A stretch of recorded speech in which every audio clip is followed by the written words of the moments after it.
how to set different notification sound for different apps on iPhone.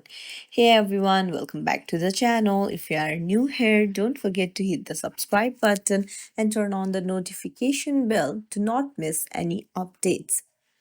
So, let's dive right in.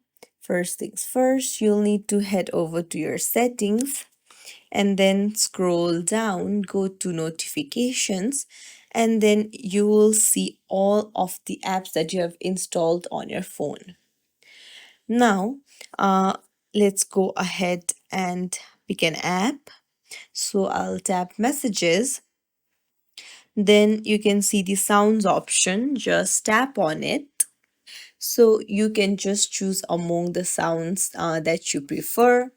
Again, you can go to another app, you can go to phone, and again you can see the sounds option. You can do the same, but keep in mind that some apps may require you to change the sound within their own settings. Some apps do not allow you to change the notification sounds at all.